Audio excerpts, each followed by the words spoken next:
ভগবান, যিনি আমার সত্তা, যিনি আমাদের সকলের আশ্রয়স্থল,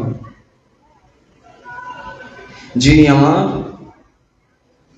সুখের কারণ, আবার তিনি আমার দুঃখেরও কারণ। যে ভগবান সর্বেশ্বরেশ্বর, যিনি রাজেশ্বর,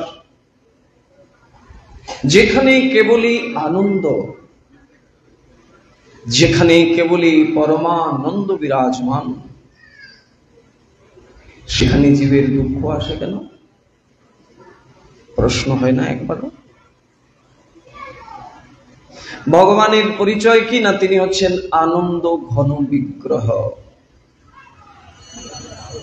সচ্চিদানন্দ, সৎ চিৎ আনন্দময় বিগ্রহ, তিনি হলেন ভগবান। আর আমাদের পরিচয়, আমরা সেই ভগবানেরই অমৃত সুপুত্র। তাহলে ভগবান যদি আনন্দ ঘন বিগ্রহ হয়, তিনি যদি পরমানন্দময় হন, তাহলে আমরা তার সন্তান, আমাদের জীবনে দুঃখ আসবে কেন? কিন্তু আসে তো। কি কারণ তার? অনেকগুলো কারণের মধ্যে একটি বিশেষ কারণ হলো ভগবান বিভু, ভগবান বিশাল, আর আমি সংকীর্ণ। আমার চিন্তা সংকীর্ণ, আমার চেতনা সংকীর্ণ, আমার দৃষ্টি সংকীর্ণ, আমার ভাবনা সংকীর্ণ।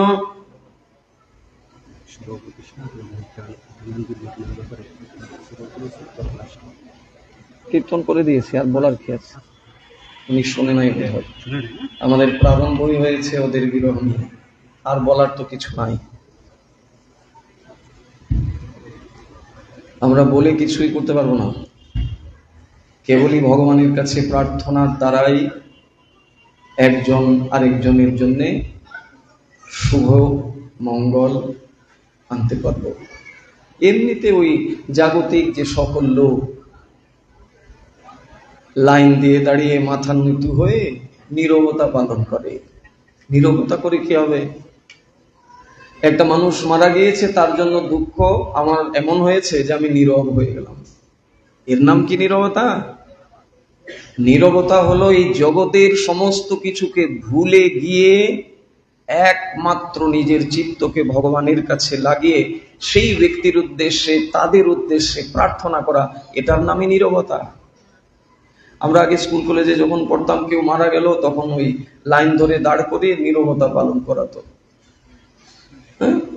এটা কোনো, নিজেরাই নিজেকে জিজ্ঞাসা করুন, এই নীরবতার কি মানে? আমি চুপচাপ একদম সবকিছু বন্ধ করে নীরব হয়ে গেলাম। একজন লোক মারা গিয়েছে, তার জন্য আমি নীরব। কি হলো এতে? নীরবতা মানে এই জগতের যে সকল বস্তু আমাকে আকর্ষণ করে রেখেছে, যে সকল বস্তুর প্রতি আমি আকৃষ্ট হয়ে পড়েছি, সবকিছুকে ভুলে অন্তত 2-4 মিনিট নীরব হয়ে ভগবানের কাছে প্রার্থনা করব সেই ব্যক্তিবর্গের জন্য যারা সংসার থেকে চলে গেছেন। প্রার্থনাটার দ্বারাই জীবের মঙ্গল হয়।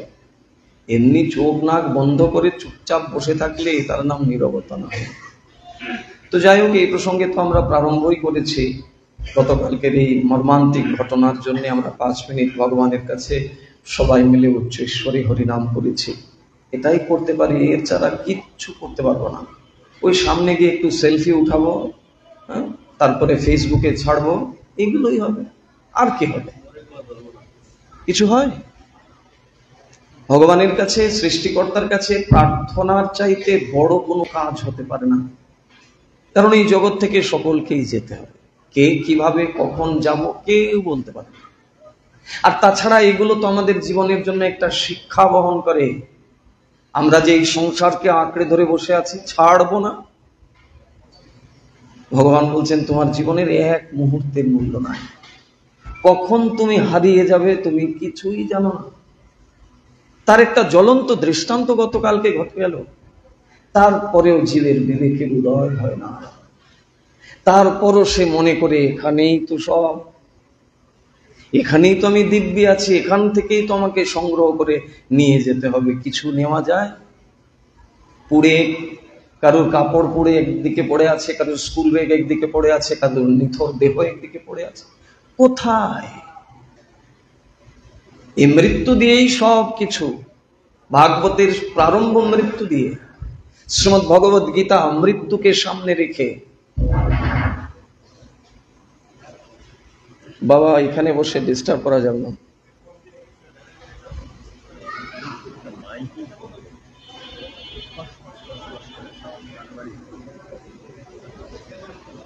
বেশি সময় তো আমরা কথা শুনতে পারবো না, 9:30 বাজে। মোস্তাফাপুরের অনুষ্ঠান প্রতিবার শুরুই হয় যখন অনুষ্ঠান শেষ হওয়ার কথা শুরু হয়, তখন এক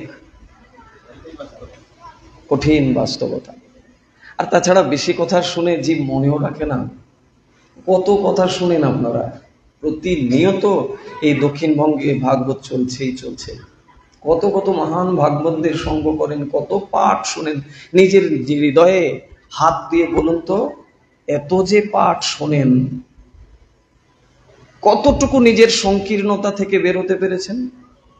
কতটুকু উদার হতে পেরেছেন? পারেননি, পারা যায় না। আবার খুব সহজেই পারা যায় যদি কেউ একাগ্র হয়, যদি কেউ শ্রদ্ধাশীল হয়, যদি সত্যি সত্যি কেউ জীবনের পরিবর্তন চায়। আমাকে এটা করতে হবে। সাংসারিক বস্তু পাওয়ার জন্যে আমাদের যেরকম ইচ্ছা, আমাকে এটা পেতেই হবে। এইরকমের ইচ্ছা যদি কোনো মানুষের মধ্যে প্রবেশ করে যে ভগবানকে আমাকে পেতেই হবে, কেন ভগবানকে আমি পাবো না?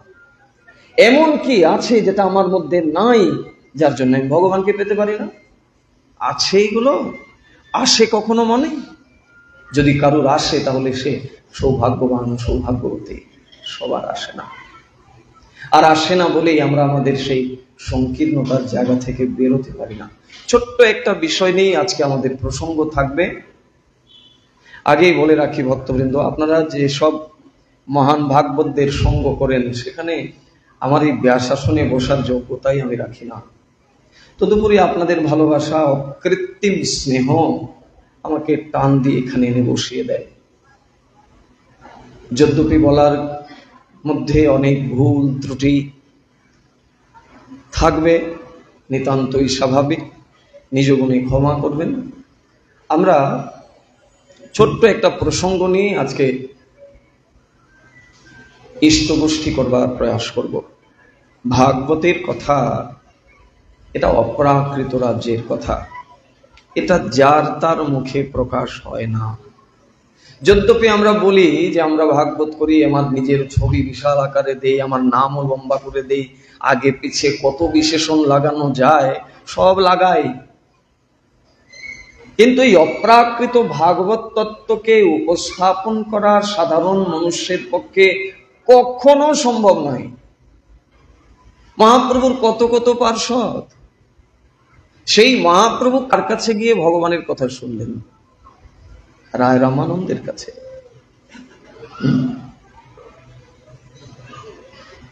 সার্বভৌম পণ্ডিত মহাপ্রভুর কাছে বলছেন জীবের দুঃখ কি করে পরিত্রাণ লাভ করে, বলে যাও রায়ের কাছে, রামানন্দের কাছে ভাগবত শোনো।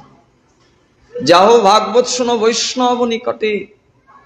সেই মহান বৈষ্ণব রামানন্দের সঙ্গ করো, তার মুখ থেকে ভাগবত শোনো, চিত্ত শান্ত হয়ে যাবে। আমরা ভাগবত যতটুকু না বিস্তার করি, তার চাইতে নিজেকে বেশি বিস্তার করি। আমি কে? আমাকে প্রতিষ্ঠা করবার জন্যই সব হুলস্থুল।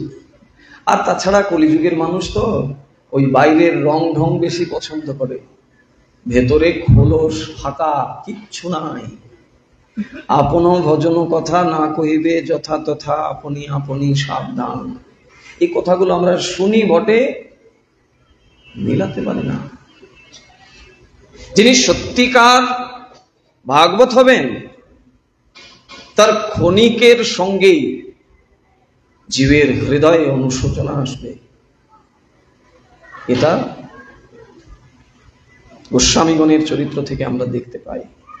যাই হোক, যে প্রসঙ্গে আজকে আমাদের আলোচনার বিষয়, আমরা জানি যে ভগবানকে সাধনা করব আমরা, এটা আমাদের জীবনের প্রধান কর্তব্য।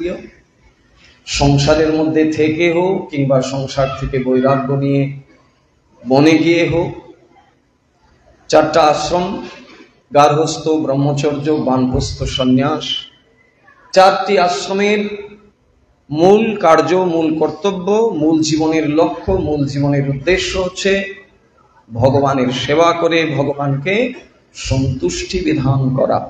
এটা প্রত্যেকটি আশ্রমের প্রধান কর্তব্য। তাহলে সেটা যদি আমাদের প্রধান কাজ হয়, জীবনের প্রধান উদ্দেশ্য হয়, তাহলে আমাদেরকে কি করতে হবে না, যে ভাগবতের যে বিধিগুলো দিয়েছেন, বিধান, নিয়ম, সেগুলোকে আমাকে পালন করতে হবে। তার মধ্যে প্রধান নিয়ম হচ্ছে সদাচার। আমাকে সদাচারী হতে হবে। আবার যদি দেখা যায় যে কারোর মধ্যে তেমন সদাচার নাই, তেমন ওই রকমের সূচি অসুচির বোধ নাই, তার জীবনে একটাই উদ্দেশ্য, সে ভগবানের সেবা করবে, তাহলে তার ক্ষেত্রে কি হবে? আমাদেরকে গোস্বামীগণ নির্ধারিত করে দিলেন যে আমাদেরকে নিয়ম পালন করতে হবে, সদাচারকে স্বীকার করে শাস্ত্র অনুযায়ী বিধিমার্গকে পালন করে ধীরে ধীরে ধীরে ধীরে ভগবত রাজ্যে অগ্রসর হতে হবে। যদি কেউ বিধিমার্গের ধারে কাছেও নাই, একটা বস্তু তার মধ্যে আছে, সেটা কি? সেটা শুদ্ধ ভক্তি। এটা তার আছে। বাইরের যে আনুষঙ্গিক বিধির কর্ম আদি, এগুলো তার খুব একটা জানা নাই। তার জীবনের একটাই লক্ষ্য, সে ভগবানের সেবা করবে, ভগবানকে আনন্দ দান করবে। সেই ব্যক্তিকে কি বলবেন? যার শৌচ অশৌচের বোধ নাই। আমরা কি করি? যারা বিশেষ করে মন্দিরের পূজারী,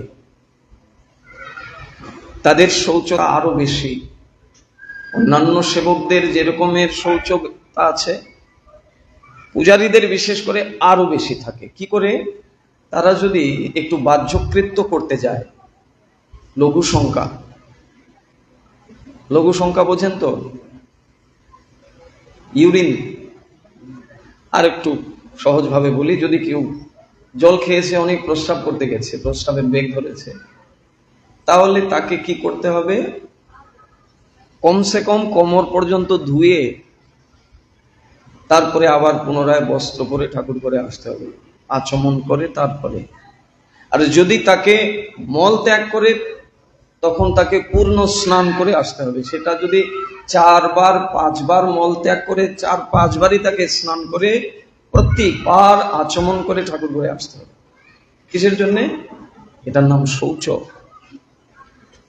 অশৌচ অবস্থায় ভগবানের সেবা হয় না।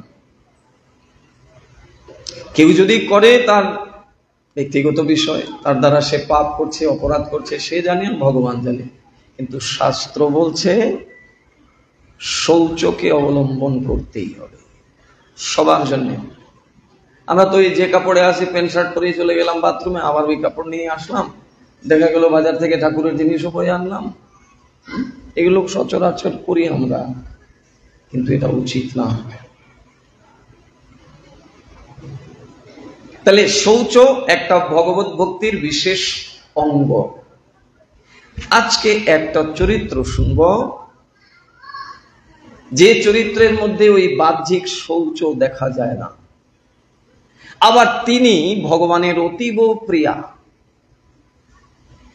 তার হাতে ভগবান প্রত্যেক দিন আহার গ্রহণ করেন।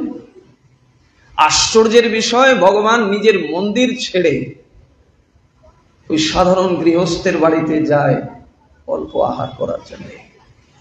আর যে মন্দিরে প্রত্যেকদিন 56 ভোগ দিয়ে ভগবানের ভোগ লাগে, 56 ব্যঞ্জন রান্না করে অত্যন্ত শৌচ হয়ে অত্যন্ত সাবধানতার সহিত ভগবানকে ভোগ নিবেদন করা হয়, সেই ভগবান প্রত্যেক দিন মন্দির থেকে বের হয়ে এক সাধারণ ভক্তের বাড়িতে গিয়ে অন্ন ভোজন করেন।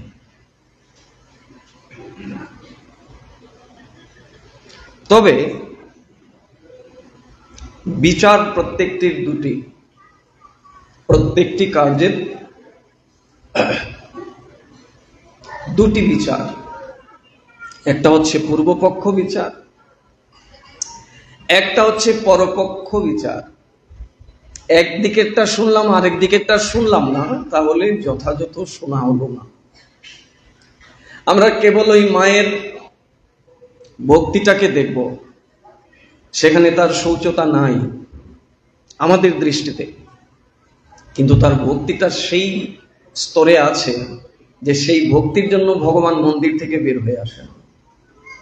এটা যেরকম শুনবো, আবার শৌচতার দিকটাও শুনতে হবে, নইলে আমরা যথেচ্ছাচারিতা করব, মনে করব ও যদি করে তাহলে আমার করতে সমস্যা কি। মহাভারতের কাহিনী থেকে আমরা তো অনেক কিছু দেখি, অনেক কিছু। সেখানে দেখা গেছে পঞ্চপাণ্ডবের মধ্যে সবচেয়ে প্রিয় ছিলেন অর্জুন। যুধিষ্ঠির, যিনি ধর্মরাজ, যার ধর্মের মধ্যে এইটুকু ত্রুটি নাই, সেই ধর্মরাজ যুধিষ্ঠিরের চাইতে অর্জুন অতিরিক্ত প্রিয় কৃষ্ণের কাছে।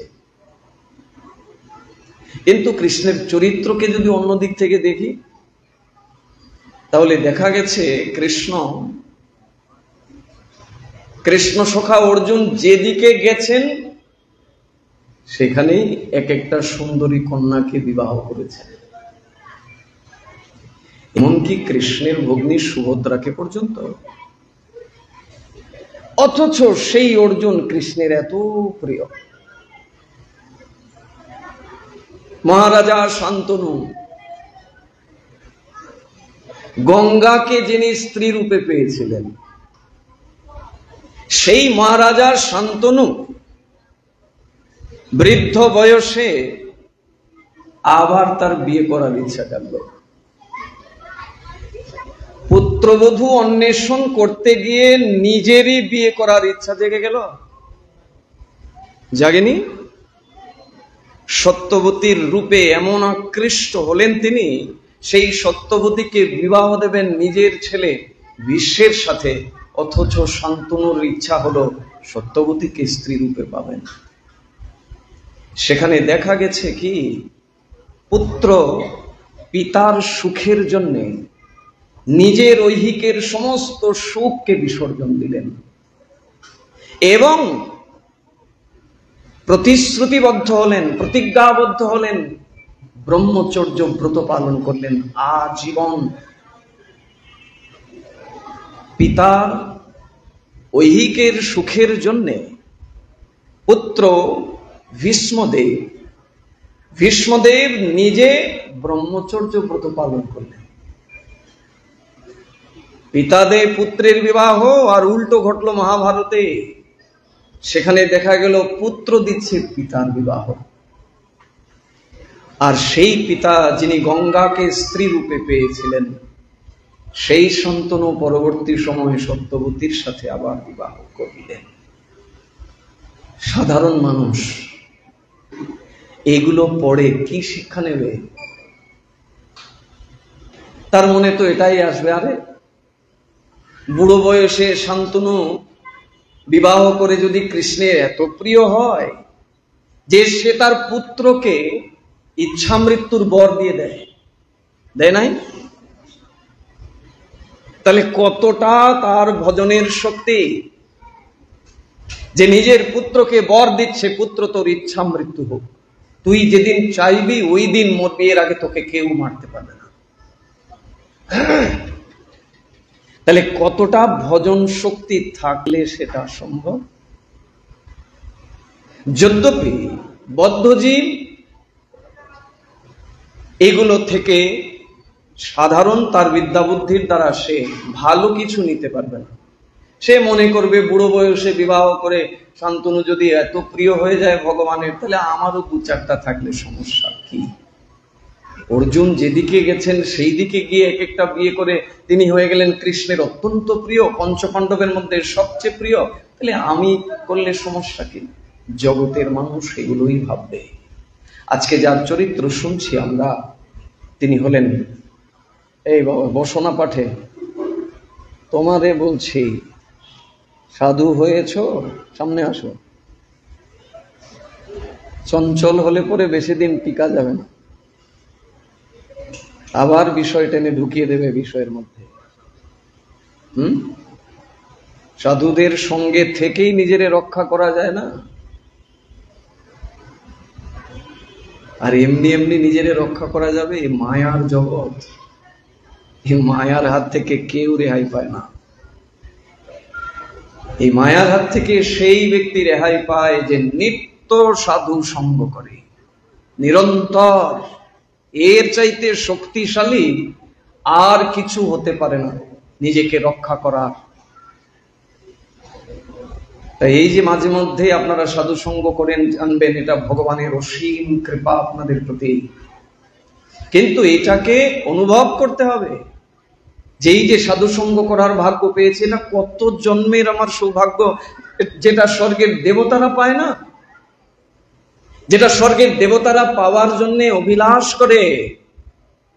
আর আমরা ক্ষুদ্র মনুষ্য, আমরা সাধু সঙ্গ করার সৌভাগ্য পাই। এগুলোকে অনুভব করার প্রয়াস করতে হবে।